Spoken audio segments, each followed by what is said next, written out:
Today we are going to study the refraction of the electromagnetic waves by the ionosphere. Okay, so let us consider the electromagnetic wave is propagating from the transmitting antenna and hitting the one of the layers of the ionosphere with an angle of incidence phi naught, and it is getting refracted by an angle of refraction phi.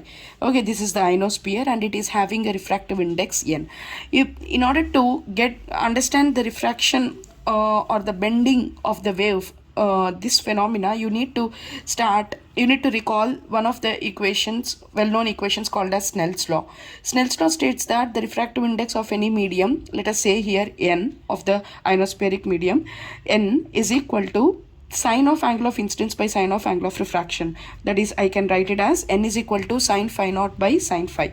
Okay, let us assume that the electromagnetic wave is propagating in the z direction and it is having only one electric field component Ex and one magnetic field component Hy. Okay, so such an electric field is hitting the ionosphere with the, and it exerts certain force on the free and the pack of ions that are there in the ionosphere. That force, I can write it as F is equal to E into Q, where here small e is nothing but the charge of the electron and E is nothing but the electric field that is associated with the electromagnetic wave. Now let us assume that the electric field E, I can write it as that also is having only one component of one component of E, which is nothing but Ex. I can write it as Ex is equal to E sine omega t. Let us assume, okay, E is having the sinusoidal nature, E into sine omega t, right? So so the force equation we have written here, and I can write the same force equation as m into a, where a is nothing but the acceleration of the electrons. Since this force is applied on the ions started moving, okay, and they move with certain acceleration. That acceleration I can write it as m into dx square by dt square. Okay, so I can equate these two equations now.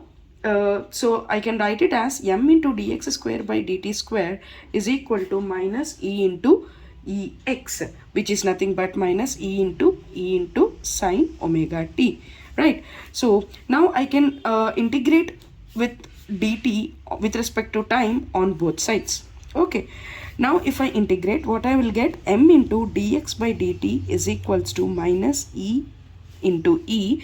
Integration of sine is nothing but minus cos. Okay, so minus cos omega t by omega, which is nothing but e by omega cos omega t, right? So I can write dx by dt now as, dx by dt is nothing but the velocity of the electron, right?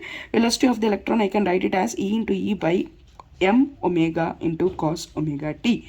Now if there are ions that are moving or with a certain velocity, I can get the current density equation, right? The current density is nothing but, I can, if there is a charge that is present, then I can write it as rho into V, where rho is nothing but the charge density. That means the number of electrons per unit length.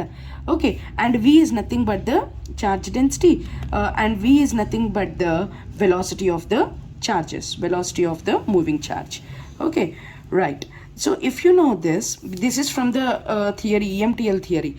Okay, so if you know the charge density, which is nothing but rho into V, if it is rho into V, where rho charge density, I am assuming that there are n number of ions or the charges that are there per cubic meter.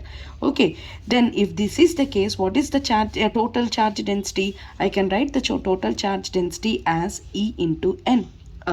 Number of electrons into the charge of the electron, which is nothing but E, right? So if that is the case, then J I can write it as J is equals to E into N into the velocity. Velocity is nothing but dx by dt, which is nothing but E into E by m into omega cos omega t. Here the charge of the electron is in negative, so I have to write it as this. So now the charge density J is nothing but minus E square n E by omega m omega cos omega t. Now after knowing the current density. Now I have to recall the Maxwell's equations. Maxwell's equation states that del cross E is equal to J plus del cross E is equal to, sorry, del cross H is equal to J plus dou D by dt. Del cross E is equal to minus dou B by dou T, right? And del cross H is equals to J plus dou D by dou T. These are the two equations where D is equals to J is nothing but sigma E plus D is nothing but epsilon naught into dou E by dou T, right? And here B is nothing but minus mu naught dou H by dou T, right? So now we have, these are the two equations. These are the two equations, Maxwell's equations. Okay, so now we have to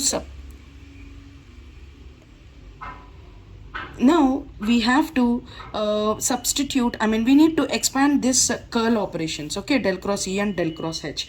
And also we have to keep in mind that E is having only Ex component and H is having only Hy component. Okay, if for that I have done the curl operation already. Please see here, we know that del cross H is nothing but this one. And we are assuming only Hy component, the other components are 0. And in the same way, del cross E, it is having only Ex component, the other components are 0. And it has unit vectors and dou by dou x, dou by dou y, dou by dou z. This you already know. Okay, now if you do this determinant operation, you will be getting this equation. See, this is 0 and this is Ax into minus dou Hy by dou z plus this and this is 0, and Az, if you do this, Ax into dou Hy by dou x, this is 0. Okay, like that if you solve this, you will be getting this equation. Okay, then now you have to come back to that curl equation. Del cross H is equal to J plus dou D by dou T, where D is nothing but epsilon into E, and E is having only X component. So if this is having only X component, you have to equate this to the left hand side. Left hand side del cross H is nothing but this one. So what is, because right hand side has only X component, you have to equate this to the left hand side to only X component. So what is the X component here? This one, which is nothing but minus dou Hy by dou z. So I can write this entire right hand side is equal to the X component on the left hand side, okay, which is nothing but this thing, right? So dou Ex plus epsilon dou Ex by dou T is equal to minus dou Hy by dou z. Okay, and in the same way, if you write the expression of del cross E, which is nothing but minus dou B by dou T, which is nothing but mu into dou Hy by dou T, here you are having only Y component of H. So what is the Y component of the H in del cross E expression? This one. Okay, this one. So that Y component is nothing but dou Ex by dou Z. That I have to equate this the other side of the equation. So dou Ex by dou Z is equal to the actual expression minus mu naught into dou Hy by dou Z. Now having these two equations, now I have to substitute what is E. Okay, what is E? Here, yeah, what is J? J is nothing but your conduction condition sigma into Ex, right? So this J we have already found out. Okay, what is the J expression? J is nothing but this expression. J is nothing but this expression. So that expression I have written here. Okay, this is J. So now let us equate this equation. Minus dou Hy by dou Z is equal to, this is J, which is nothing but this one, minus n e square m. So I have written minus dou Hy by dou Z is equal to J, which is nothing but this one. J is equal to minus n e square by m omega e cos omega t plus epsilon naught dou Ex by dou T. Dou Ex is nothing but dou by dou T of Ex sine omega t. Okay, so if I have to write this, then I will get it as epsilon naught Ex, which is nothing but Ex is nothing but E sine omega t. So it is nothing but E, dou by dou T of sine is cos omega t into omega, right? So I am taking E cos omega t as constant, E cos omega t as constant, then I will be left with minus n square by omega plus epsilon naught into omega. Okay, if I take omega and epsilon naught also outside, epsilon naught e cos omega t into omega is equal to 1. This is I'm taking outside, so it is 1 minus n e square by m omega square. Here I'll get as epsilon naught.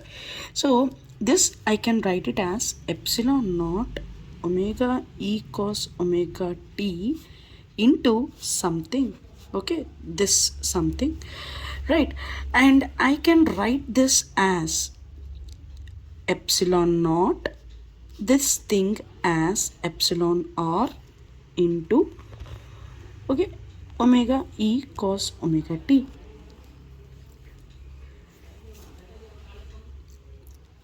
So this term I can treat it as epsilon r. Okay, this term I can treat it as epsilon r. What is epsilon r? Relative permittivity of the ionosphere. We got the expression for the relative permittivity of the ionosphere as this. Okay, right. And we know that epsilon naught is nothing but 8.85 into 10 power minus 8.85 into what is that, 10 power minus 12 volt per is it volt per meter? No, it is farad per meter, sorry, farad per meter. And mass of the electron is 8 point mass of the electron is 9 into 10 power minus 31 kgs, and the electron charge charge is 1.6 into 10 power minus 19 coulomb per meter. If you know all these things and substitute here E in the place of E this value, epsilon naught this value, mass of the electron is this value, and omega is nothing but 2 pi f.